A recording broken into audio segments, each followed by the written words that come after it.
Habang patuloy na lumalakas ang ekonomiya at puwersang militar ng China ay kasabay nito ang paglawak ng kanilang teritoryo at impluwensya. Subalit, ang pagiging agresibo ng China ay nagdudulot ng takot at pagkabahala sa mas maliliit nitong mga kapitbahay sa Asya. Bilang tugon rito ay pinapalakas ng mga bansang ito ang kanilang depensa at bumubuo ng mga alyansa upang protektahan ang kanilang soberanya. Isa sa mga alyansang ito, ang pagitan ng Japan at South Korea ay itinuturing na malaking hamon ng China.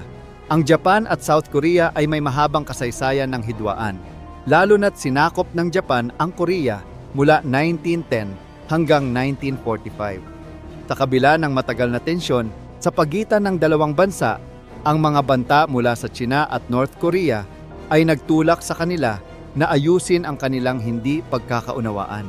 Ngayon, unti-unting bumubuo ang dalawang bansa ng mas malapit na ugnayan na naglalayong mapanatili ang kapayapaan sa kanilang rehiyon. Bilang bahagi ng kanilang alyansa, nagpatupad ang Japan at South Korea ng mga pagsasanay militar sa South China Sea, kung saan kasali rin ang puwersa ng Estados Unidos. Nag-deploy ang mga bansa ng kanilang makabagong warships, kasama ang nuclear-powered aircraft carrier na USS Theodore Roosevelt. Lumahok din ang iba't ibang fighter jets at submarines mula sa kanilang base militar. Bukod dito, naimbitahan din ang mga bansang tulad ng Pilipinas at Australia bilang pagpapakita ng pagkakaisa sa rehiyon. Hindi lingid sa kaalaman ng China ang mga aktibidad na ito. Ayon sa tagapagsalita ng Chinese Defense Ministry na si Senior Colonel Wu Qian, ang mga military drills na ito ay mapanganib at tila isang hakbang upang gawing kontrabida ang China sa Asya. Pinupuna rin ng China ang Amerika sa pakikialam nito sa rehiyon. Subalit, malinaw na ang lumalakas na alyansa sa pagitan ng Japan at South Korea ay hindi basta-basta maaaring balewalain ng China. Bagamat mas malaki ang budget ng China para sa militar, kung saan umaabot sa $300 billion noong 2022, kumpara sa $54 billion ng Japan, ay hindi pa rin matatawaran ang teknolohiya at kalidad ng depensa ng Japan at South Korea kumpara sa China. Kamakailan, inanunsyo ni Prime Minister Fumio Kishida ng Japan ang pagtaas ng kanilang military budget na katumbas ng 2% ng kanilang GDP. Gagamitin ito sa pagbili ng karagdagang barko, fighter jets, submarines, at long-range missile defense systems. Bukod dito, mahalaga rin sa ekonomiya ng Japan ang proteksyon ng mga shipping lanes sa South China Sea na apektado ng kontrol ng China. Ang patuloy na pag-angkin ng China sa mga isla at teritoryo ay nagdudulot ng tensyon, hindi lamang sa Japan kundi pati na rin sa iba pang bansa sa rehiyon. Habang lumalakas ang alyansa ng Japan at South Korea, nagiging malinaw na ang kanilang pagkakaisa ay isa ng pahayag ng pagtutol sa agresyon ng China. Bagamat hindi pa sapat ang kanilang pinagsamang lakas upang tuluyang harapin ang China sa isang digmaan, ang kanilang pagkilos naman ay nagpapakita ng determinasyon at layuning protektahan ang rehiyon.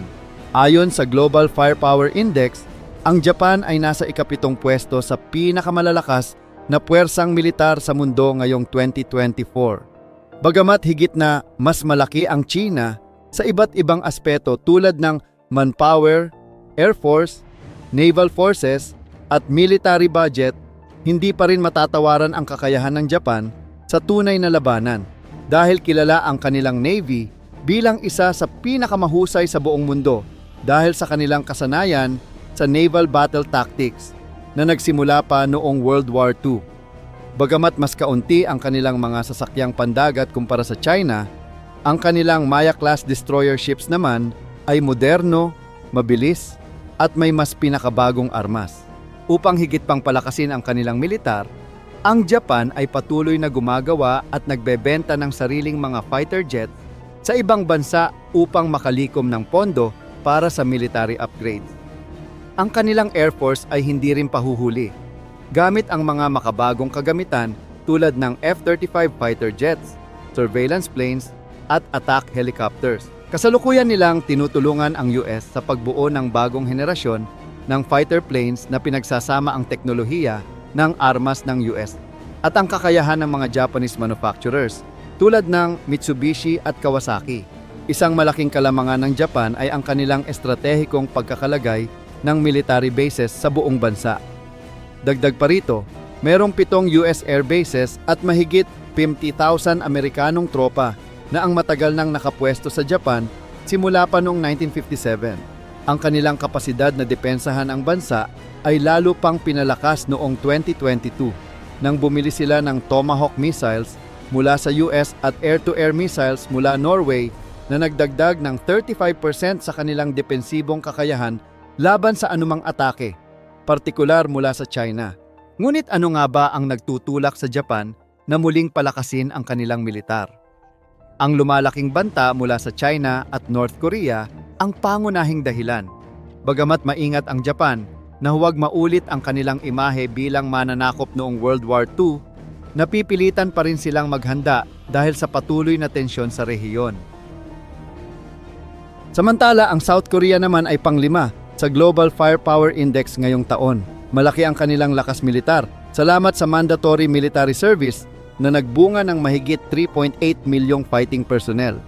Sa kasalukuyan, nasa 600,000 ang aktibong sundalo, habang ang reserve personnel ay umaabot sa 3.1 milyon, kung saan ay mas marami pa kaysa sa pinagsamang aktibo at reserba ng China na nasa 2.5 milyon. Dahil sa patuloy na banta mula sa North Korea at China, naglaan ang South Korea ng $22.8 billion para sa kanilang militar mula 2023 hanggang 2028 o halos $53 billion kada taon. Modernisado rin ang kanilang Air Force na merong 720 aircrafts na karamihan ay galing sa US, UK, France at Spain. Bukod dito, nakipag-collaborate sila sa Lockheed Martin upang bumuo ng sariling fighter jets na tinatawag na KF-21 na sinasabing pantapat sa Air Force ng China. Sa naval forces naman ay nangunguna rin ang South Korea bilang pinakamalaking shipbuilder sa Asia na nagbibigay sa kanila ng kakayahang gumawa ng sariling mga battleships. Ayon sa mga eksperto, ang mga warship na gawa ng South Korea ay mas advanced kumpara sa mga ginagamit ng US Navy sa kasalukuyan. Bakit? Dahil may access ang South Korea sa pinakabagong teknolohiya, mga bihasang manggagawa at sapat na pondo para makabuo ng makabagong kagamitan sa militar. Ang hukbong dagat naman ng South Korea ay binubuo ng 90 attack ships, mga barkong pang-amphibious warfare, isang helicopter landing ship, 14 na mine warfare ships, 20 auxiliary ships, at 21 submarines. Gayunpaman, dahil sa mabilis nilang produksyon, inaasahang tataas pa ito ng halos 50% sa loob ng 5 taon. Bukod dito, pinapalakas din ng South Korea ang kanilang satellite reconnaissance at mga missile defense system. Isa sa mga proyekto nila ay ang tinatawag na 3-axis kill chain. Ang unang bahagi nito ay ang pagdetect at pagsira sa anumang banta, gaya ng mga missile ng North Korea, bago pa man ito makalipad. Ang ikalawang bahaging Korean Air and Missile Defense ay nakaantabay kung sakaling pumalpak ang unang hakbang. Sa huli, ang pangatlong bahagi ay isang matinding kontra-opensa gamit ang hypersonic missiles, surface-to-air missiles, at makabagong air force na handang umatake kahit sa loob ng teritoryo ng kalaban.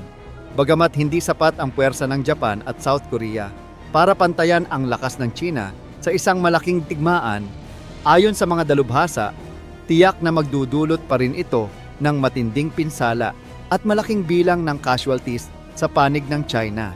Ngunit dahil sa matibay na alyansa ng Japan at South Korea sa Estados Unidos, ay tuluyang nagbabago ang sitwasyon.